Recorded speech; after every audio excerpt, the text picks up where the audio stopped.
Hello friends, welcome back to our channel subscribe for stocks. आज हम दो shares के बारे में बात करेंगे। एक है येस बैंक का शेयर और दूसरा है वोडाफोन का शेयर। तो पहले हम देखते हैं येस बैंक और वोडाफोन दोनों में से कौन सा ज़्यादा रिस्की शेयर है और कौन सा शेयर हम लोग अपने पोर्टफोलियो में रख सकते हैं।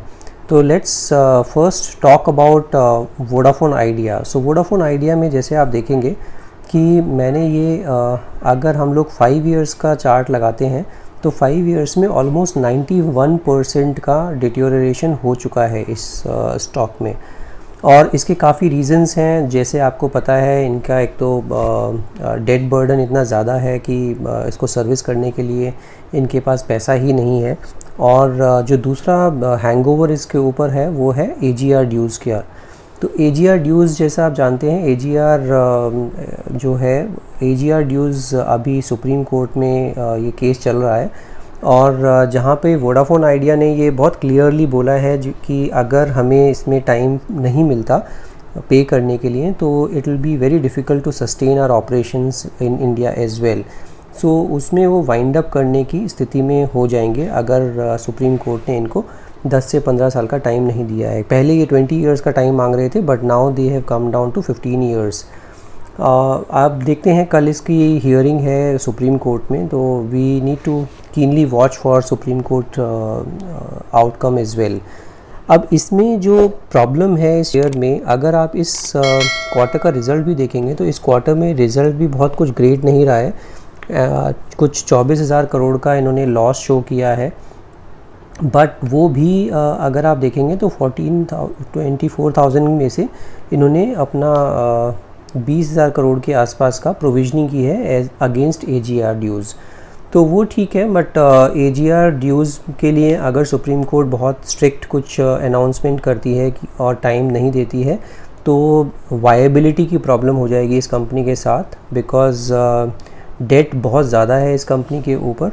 और अगर मैं आपको ये बात करूं बोरोइंग्स की, let me just show you what sort of borrowings they have right now. तो अभी इनके ऊपर 96,313 करोड़ की बोरोइंग्स इनके सामने खड़ी है। और अब हम इसका अगर जैसे रिज़ल्ट भी देखते हैं तो रिज़ल्ट भी इनका बहुत ही पुअर है। नेट प्रॉफिट से ये लॉस में चल रही है कंपनी। 94,000 करोड़ का लॉस इन्होंने शो किया था। एंड अगर इस कंपनी का ओवरऑल कंपनी का बेस फंडामेंटल्स भी देखें तो इसकी जो बुक वैल्यू है 2 रुपये के आसपास है, जबकि ये कितना चल रहा है, प्राइस टू बुक चल रही है 4.25 टाइम्स। अभी 8 रुपये का करंट प्राइस है, 8 साढ़े 8 पौने 9 के आसपास। तो book value this 8.85 divided by book value, तो वो आपका आ जाएगा प्राइस टू बुक वैल्यू। तो अभी प्राइस जो है वो बुक वैल्यू से 4 गुना चल रहा है। अगर हम ROCE की बात करते हैं वो भी नेगेटिव है, ROE भी नेगेटिव है। इंडस्ट्री का जो PE है वो 11.99 है। प्रमोटर होल्डिंग एक अच्छी चीज़ है कि 72% है। This is the only good thing in this particular share. Debt to equity भी अगर आप देखेंगे तो 16 टाइम्स है, which is very high. Profit after tax अगर आप देखेंगे तो वो भी 48,000 करोड़ का लॉस में दिखा रहा है।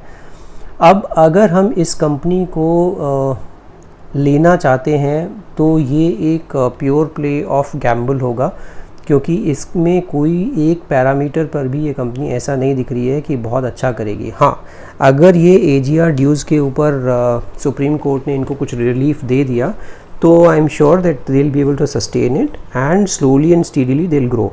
क्योंकि इस क्वार्टर के रिजल्ट में भी 120-22 का जो ARPU लास्ट क्वार्टर में दिखाया था इन्होंने, वो अभी गिर के 114 का ARPU हो गया है। तो एवरेज रेवेन्यू पर यूज़र भी लूज़ कर रहे हैं ये लोग, अपने सब्सक्राइबर बेस भी लूज़ कर रहे हैं, क्योंकि इस बार भी सब्सक्राइबर बेस इन्होंने लूज़ किया है। तो उस हिसाब से अगर हम देखें तो Vodafone idea is a very risky preposition for all of you. हाँ, अगर किसी को ये चाहिए कि मेरे को पैसा दुगना तिगुना 4 गुना बहुत जल्दी करना है और अगर उस पैसे की उनको ज़रूरत नहीं है तो it will B a pure Gamble, और इसमें आप डाल के छोड़ सकते हैं पैसे को। बट इसमें होगा क्या, अगर AGR ड्यूज़ के ऊपर पॉजिटिव न्यूज़ आई तो बहुत तेज़ी से बढ़ेगा, अगर ये न्यूज़ नेगेटिव आ गई तो बहुत ही तेज़ी से गिरेगा भी ये। अब हम बात करते हैं इसी के अगेंस्ट में येस बैंक के ऊपर। अब येस बैंक का जो शेयर है, येस बैंक का भी शेयर अगर मैं 5 ईयर्स का डेटा देखता हूँ तो 5 ईयर्स के डेटा देखने पर हमें पता चलेगा एग्जैक्टली 91% का इसमें भी इरोजन हो चुका है शेयर प्राइस में। बट इसमें अगर हम कुछ एक चीज़ें देखेंगे, जैसे कि आप येस बैंक का शेयर, एक तो मार्केट कैप देखेंगे 35,000 करोड़ का मार्केट कैप है, तो it is not a very small bank as compare to other banks, क्योंकि काफ़ी सारे लोग छोटे छोटे बैंक्स में पैसा लगाते रहते हैं। Good part is book value 10.73 का है, whereas price to book value कितना है 1.31 टाइम्स। तो अभी भी ये बुक वैल्यू के ही आसपास ट्रेड कर रहा है, और इसमें ROCE कम है, नो डाउट 6.67%, ROE भी कम है 6.49%। डिविडेंड यील्ड ठीक है, बट डिविडेंड यील्ड से ज़्यादा इम्पॉर्टेंट है कि whether the company will sustain, company will grow और नॉट, वो दैट इज़ मोर इम्पॉर्टेंट। यहाँ पे सेल्स ग्रोथ 3 ईयर्स का बहुत अच्छा दिखा रखा है, but I think it is all first data, because mister Rana ने जो शो किया था डेटा में, वो आई थिंक अभी सारे NPAs निकल के आ रहे हैं, तो वो कोई बहुत ग्रेट सिचुएशन नहीं है। ये डेटा मेरे को बहुत कुछ ग्रेट नहीं लग रहा है। Promoter holding 0% because everybody has actually moved out of this particular bank. Profit after tax इसमें भी नेगेटिव दिखा रहे हैं, लॉस किया है इन्होंने भी अनडाउटेडली। अब हम देखते हैं इनका, मैं शेयर होल्डिंग पैटर्न पर लेके चलता हूँ आपको। शेयर होल्डिंग पैटर्न कैसा है इसका, तो प्रमोटर का जहाँ पे ये 20% से घटते घटते आज की तारीख में 0 हो गया है। जून 2020 का क्वार्टर में इन्होंने अनाउंस जो किया है, प्रमोटर का होल्डिंग 0 हो गया है। FIIs, अब इसमें FIIs में अगर आप देखेंगे, FIIs का होल्डिंग अभी दिखाया है इन्होंने 1.66%। लेट्स टॉक अबाउट DIIs में स्टेट बैंक ऑफ इंडिया, जो कि अभी इनका करता धरता है येस बैंक का, उसने 3 ईयर्स का ये लॉक इन 48% का अपना पैसा डाला है और 3 ईयर्स का लॉक इन है। Same life insurance corporation LIC का जो इन्होंने 1.64 जो दिया है, अभी इसने 2 दिन पहले ही अपना स्टेक बढ़ाया है LIC ने, और अभी अप्रॉक्सीमेटली कुछ 5% के आसपास इसका भी स्टेक हो गया है। सेम ICICI बैंक का भी 7.97। गुड पार्ट इज़ ये मार्च क्वार्टर से जून क्वार्टर में कम नहीं हुआ है, बल्कि बढ़ रहा है। तो जो इन्वेस्टर्स हैं, जो बड़े इन्वेस्टर्स हैं, वो इस बैंक पर बेट लगा रहे हैं, और which gives me as a retail investor a confidence कि ये कंपनी आने वाले टाइम में हमें अच्छी ग्रोथ देगी, और हमें अपना इस पैसे को अच्छे से ग्रो करेगी, और कंपनी भी अच्छा चलेगी। तो ICICI बैंक ने भी अपना कम नहीं किया है। Axis bank has also invested 4.78% in March quarter, and same is the ratio in June quarter as well. अब हम देखते हैं आगे बंधन बैंक। सो सारे ही बैंकों ने इसमें पैसा लगाया है, और सभी ने ये सोच के लाया है लॉन्ग टर्म में ये पैसा डाला है। फेडरल बैंक में भी 1.92 इसने थोड़ा सा अपना स्टेक कम किया है, और IDFC फर्स्ट बैंक ने भी 1.67% एंड 1.64% रह गया ये। Now let's talk about public में आप देखेंगे तो बहुत ही अच्छे नाम हैं। HDFC limited 7.97%, Kotak Mahindra bank 3.51%, and Mrs Madhu Kapoor का 1.10% है, उससे ज़्यादा कुछ नहीं है। तो जो आप इसमें नाम देखेंगे वो बहुत ही क्रेडिबल नाम है जो इसमें पैसा लगाया है जिन्होंने, और अच्छा ये बैंक चलने की कगार पर है। अब let's talk about this news item, Moody's upgrade CS banks rating after FPO। ये 3 अगस्त की न्यूज़ है, और जैसे आप देख सकते हैं कि Moody's investors service upgraded yes banks long term foreign currency issuer rating by a notch after the private lender raises 15,000 crore in a follow-on public offer last month। अब इसमें रेटिंग एजेंसी ने क्या बोला है, रेटिंग एजेंसी ने एक notch better कर दी है इनकी long term foreign currency issuer ratings को, तो which also gives me a confidence as a retail investor कि ये this bank is on the right track. अब इसमें होगा क्या, कितना टाइम लगेगा, क्या इसका चार्ट बोलता है, थोड़ा सा चार्ट पे भी देखते हैं।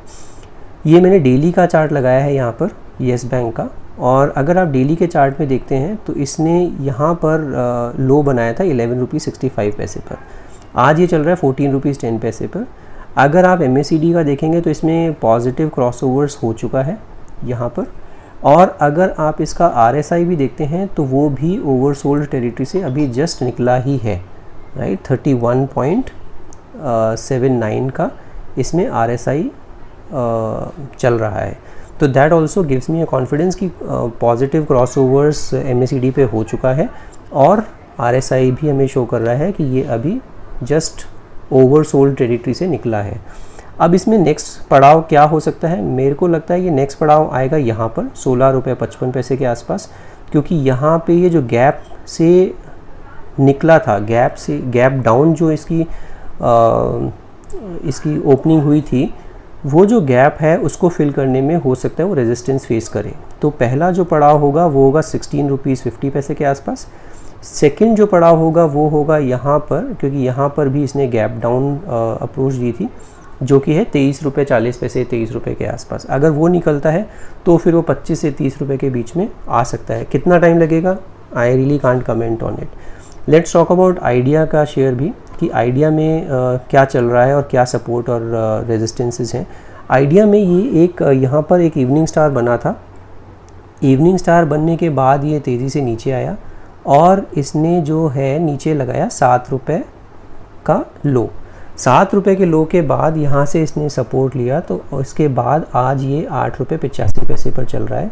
मेरे को लगता है पहला जो पड़ाव इसका आएगा वो आएगा कुछ 9.5 से 10 रुपये के बीच में, और सेकंड जो पड़ाव आएगा वो आएगा 11.5 के बीच में, और इसका जो फर्स्ट सपोर्ट जो है वो है 7 रुपये के आसपास। तो इसमें भी कुछ 7 से 11-12 के बीच में ये फ्लक्चुएट होगा। और इसी तरह से मेरे हिसाब से अगर किसी को बेट लगाना है तो Yes Bank is still by far the best bet out of Vodafone Idea and Yes Bank. अगर आपको मेरी ये वीडियो अच्छी लगी हो तो definitely subscribe my channel and hit the bell icon, और एनकरेज करने के लिए लाइक बटन आप दबा सकते हैं। अगर आपको कोई क्वेश्चंस हैं, क्वेरी है, you can definitely write back to me in the comment section and I will try and get back to you with the relevant answers. Thank you so much for watching this video. Will come back to you in the new video.